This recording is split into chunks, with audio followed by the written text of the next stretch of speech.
Frumoși mei scorpioni, bine ați venit, dragilor, astăzi facem etalarea pentru luna decembrie. Să vedem cum se termină anul și pentru voi. Vom scoate o cărticică din acest oracol pentru a vedea energia lunii decembrie pentru voi și apoi vom scoate și clarificări. Așa că hai să vedem energia lunii decembrie.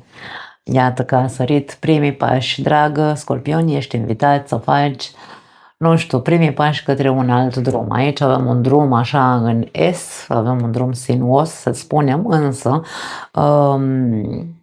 avem această persoană care apare în această imagine, care este deschisă să intre pe acel drum, chiar dacă nu știe cât este de drept, cât este de curat, cât este de sinuos, cât este de, nu știu, habar n-am, complicat. Ideea este că această persoană are o atitudine care se poate vedea că este deschisă. Așadar, îmi vine să spun, deschide-te către un nou drum, indiferent pe ce arie a vieții tale vorbim, nu are importanță. Importantă este atitudinea. Așa îmi vine mesajul pentru acest card, să spunem, pentru această imagine. La capătul cărților avem dezlipește-te. Aici avem turnul, da? Este numărul 16 din tarotul clasic. Dezlipește-te, detașează-te într-un fel sau altul. Poate că trebuie să renunți la ceva. Turnul întotdeauna vine și ne arată, hai să zicem, dacă vrei, o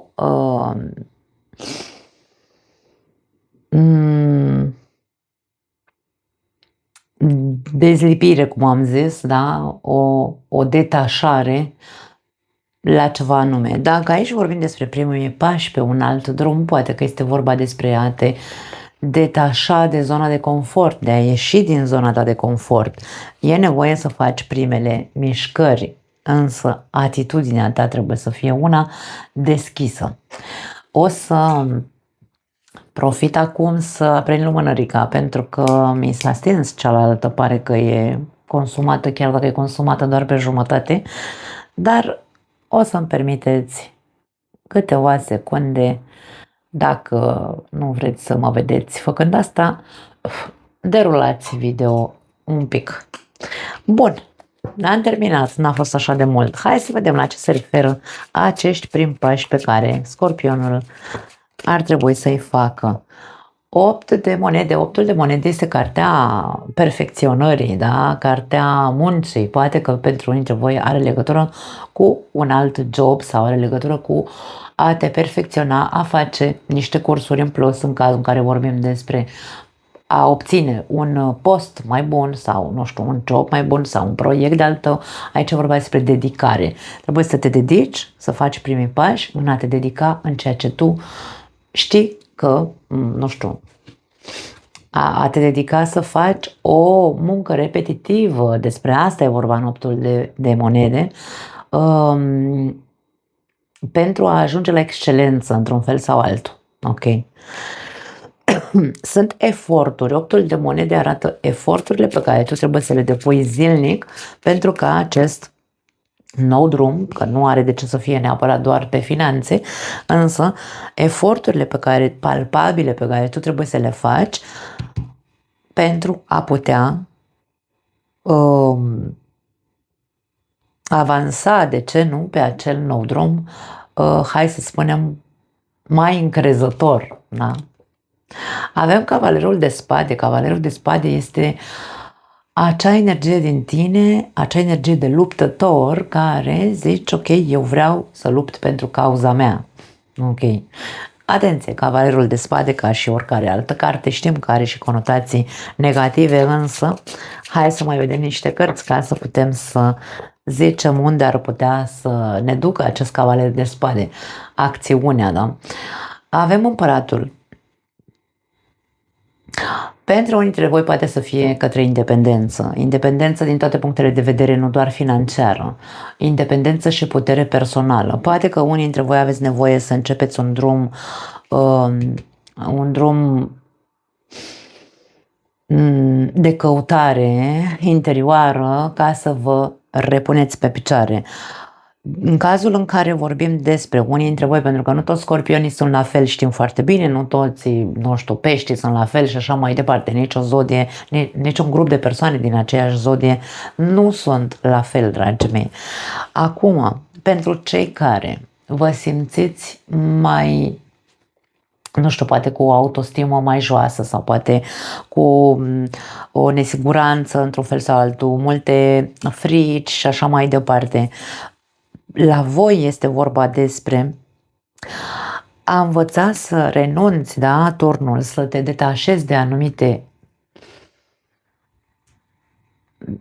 tipare, poate fi vorba despre tipare comportamentale sau modul în care tu gândești, pentru că turnul este guvernatorul vărsătorului și vărsătorul este Uranus și Uranus este guvernatorul vărsătorului, iar vărsătorul vorbește despre mentalitate, da? O mentalitate deschisă.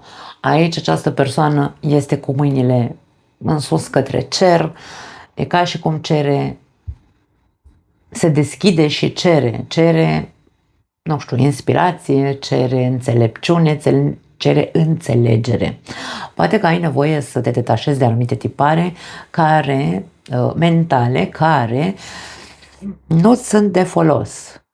Gen, dacă tu ai frici sau ai o autostimă foarte joasă, aici vorba despre, ok, tot ceea ce m-a făcut să trăiesc în frici, trebuie să fac eforturi, trebuie să lupt, da? Pentru a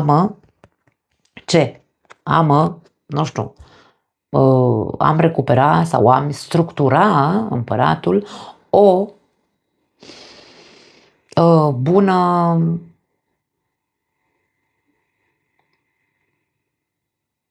autostimă, o bună încredere în mine, da? Că până la urmă autostima și încrederea în sine pentru mine e același lucru. Așadar, fă primii pași, învață, totul se învață, 8-ul de monede, așa îi se spune că e cartea perfecționismului, nu a perfecționistului, da? Poate să fie însă, aici e vorba despre mă perfecționez pe interior în fiecare zi câte puțin, fac muncă reală, palpabilă, pentru că știu că lupt pentru mine, pentru a mă pune eu pe picioare, da? Din punct de vedere interior. Acum, dacă există cealaltă variantă în care avem scorpioni care sunt foarte, hai să-i numim așa, înțepați și foarte îngânfați, pentru că împăratul pe partea negativă poate fi tiranie, aroganță, control și așa mai departe. Dacă aici vi se tot revelează că în jurul vostru atmosfera, nu zic relațiile, atmosfera este una de care pe care, este una de lupte de ego, este una de fiecare vrea să aibă dreptate, este una de impunere a unor reguli, după care eu cred că sunt perfecte din punctul meu de vedere aici. Primul pas este, uite-te cu adevărat, trebuie să vezi ce nu vezi. Dezlipește-te sau detașează-te un pic. Îmi vine să spun privește din afară care este situația din jurul tău, pentru că dacă ai parte numai de certuri, contre, lupte de putere în viața ta, poate fi din cauza atitudinii tale, poate fi din cauza ego-ului tău. Acum, pentru voi, dragii mei, eu ce să zic, fiecare își trăiește viața și se comportă cum vrea, însă aceste cărți ne arată aceste două imagini. Dacă este vorba despre a câștiga un statut sau despre a te pune pe picioare din punct de vedere financiar, la fel, același lucru. Renunță la acele, nu știu, frici pe care le ai și pune mâna și investește în tine, fă cursuri dacă ai nevoie să faci cursuri de, nu știu, cum se numește, de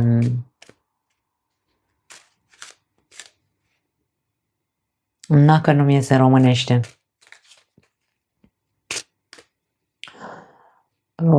impresariale, da? Ca tu să știi care sunt, nu știu, cum să ajungi un bun un bun lider sau șef, habar n-am, nu știu, dacă vrei neapărat, dacă vorbim aici despre un proiect personal sau dacă vorbim despre o afacere, trebuie să înveți, da? Întâi, nu poți să zici, eu vreau să investesc într-o firmă, să-mi deschid o firmă, nu știu care, și o să fiu șeful principal, dar să n-am nicio idee de ce înseamnă, nu știu, legislație, mă rog, legi, taxe, chestii, trestii, nu știu, habar n-am, zic, da?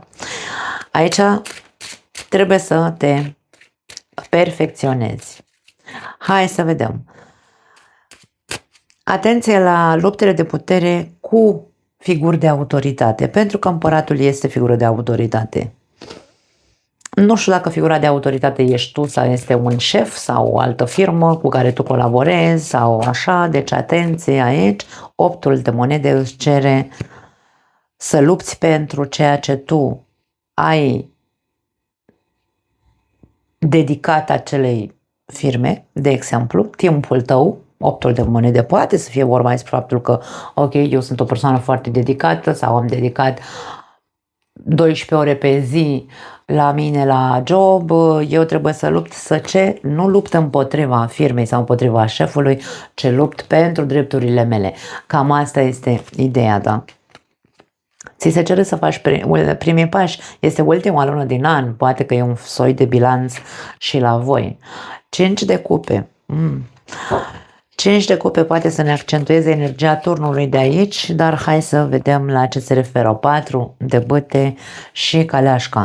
Dacă este vorba despre o instituție de stat sau, mă rog, o instituție unde tu lucrezi, și aici este vorba de a-ți apăra drepturile tale, indiferent că ai mai încercat în trecut, pentru că poate să fie vorba despre 5 de cupe, o carte a eșecului din trecut. Dacă în trecut ai încercat și ai traume, pentru că poate n-ai reușit, poate ai avut, nu știu, pierderi mai mult decât câștiguri, dacă tu știi să te controlezi și să știi să lupți cu adevărat, spunând ceea ce trebuie spus, nu ca celălalt să te vadă ca pe o amenințare, aici e posibil să existe un succes. Singura condiție este asta, să ai grijă cum expui tu adevărul tău, să zicem, într-un fel sau altul, da? La capătul cărților avem steaua. Steaua vine, este o energie de soluții, este o energie de rezolvări, este o energie de inspirație, deci aici vorbim despre un posibil câștig, însă trebuie să fii un pic vigilent, să te ții sub control, chiar dacă te apucă nervii, cum zic eu, draci, da? Pe românește. Turnul accentuează, sau 5-ul de cupe accentuează energia turnului. E posibil ca unii dintre voi să simțiți într-un fel sau altul că nu știu, poate aveți pierderi, să zicem, da? Adică nu aveți câștiguri într-un fel sau altul. Ori este vorba că nu dedici destul de mult timp și va trebui să dedici, ori ai dedicat și trebuie să lupți pentru timpul pe care tu l-ai dedicat acelei firme. Chiar dacă vezi că există, da, tragi linie la sfârșit de an și zici, toate proiectele astea în care am lucrat n-au dus nicăieri. Am făcut tot ce am putut mai bine, însă beneficiile nu se văd. Rămâi ferm, rămâi structurat, rămâi pe acțiune sau continuă acțiunea într-atât încât să ți se, nu știu, să ți se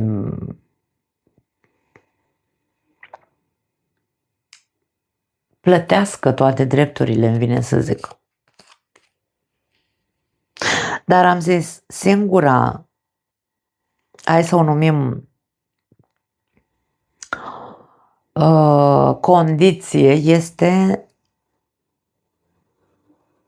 să nu acționezi din impuls și să sări la jugular, da? Atât. Bun, în cazul în care vorbim despre, nu știu, lupte de putere între tine și o altă persoană, nu neapărat să fie un șef, observă, cum am zis mai devreme, Ce ți-a adus asta în trecut? Pentru că se vede. Multă singurătate, multă tristețe, probabil că unii dintre voi aveți păreri de rău.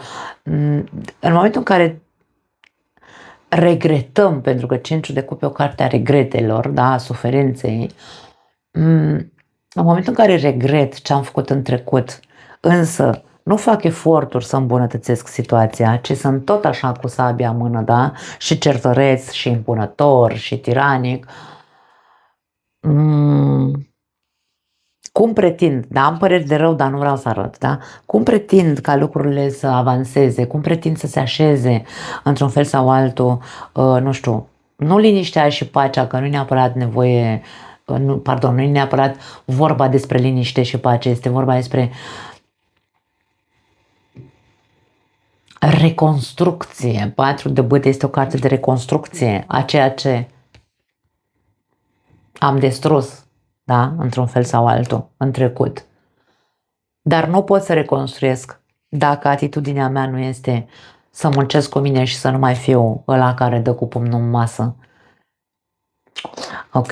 Deci aici e vorba despre steaua ne arată împăcare, steaua ne arată soluții, însă atitudinea este cea care trebuie schimbată și așa cum am simțit să spun aici, în această carte, în această primă carte, atitudinea acestei persoane este una deschisă și dispusă, dacă vreți, da. Pentru cei cu autostima scăzută, cum am spus la începutul etalării, trebuie să faceți eforturi să faceți această muncă interioară. Și mie vine să spun să priviți un pic înapoi și să vedeți dacă v-a funcționat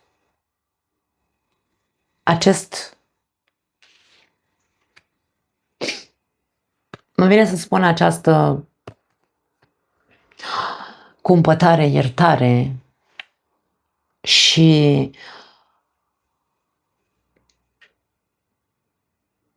îmi vine să spun dat șanse peste șanse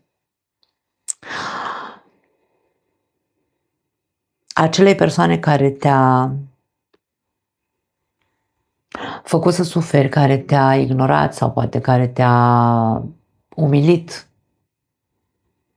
Pentru că aici avem imaginea unei persoane, împăratul lângă cavalerul de spade, o persoană violentă, o persoană arogantă, narcisistă, tiranică, care probabil, lângă care, dacă tu ai autostima scăzută, da, această persoană a contribuit la faptul că tu te simți, sau mă rog, te simțeai, sau poate încă te simți din ce în ce mai mic și atitudinea ta a fost întotdeauna împăciuitoare într-un fel sau altul, da? Ai încercat să fii sincer, ai încercat să cauți tot timpul împăcare pentru binele familiei. Atenție, putem să vorbim aici despre nu pentru în numele familiei sau pentru că suntem familie, indiferent că e partener de viață, indiferent că e o altă persoană un alt membru al familiei tale, am tăcut și am înghițit și l-am lăsat să mă calce pe cap și l-am lăsat să mă umilească în numele familiei, pentru binele copiilor, în cazul în care vorbim despre cupluri, da? Unde te-a dus această atitudine a ta?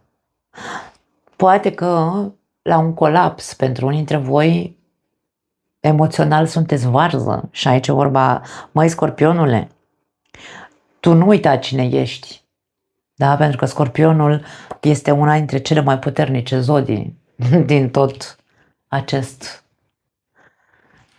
zodiac. Luptă pentru tine, nu te mai lăsa umilit, nici măcar în numele familiei, nici măcar în numele copiilor sau pentru binele copiilor.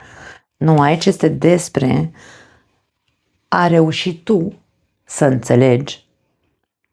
În cursul de tarot am descris, dacă mi-aduc eu bine aminte, că l-am făcut acum 2 ani, cred că, nu știu, 2 ani sau 3 ani, nu mai țin minte cât are acel curs, Caleașca, descriu energia acestei cărți ca fiind trasul la aceeași trăsură, la aceeași căruță sau, mă rog, am avut, nu știu dacă în curs am zis sau mai zic eu câteodată pentru că simt că ăsta este mesajul care vrea să fie transmis.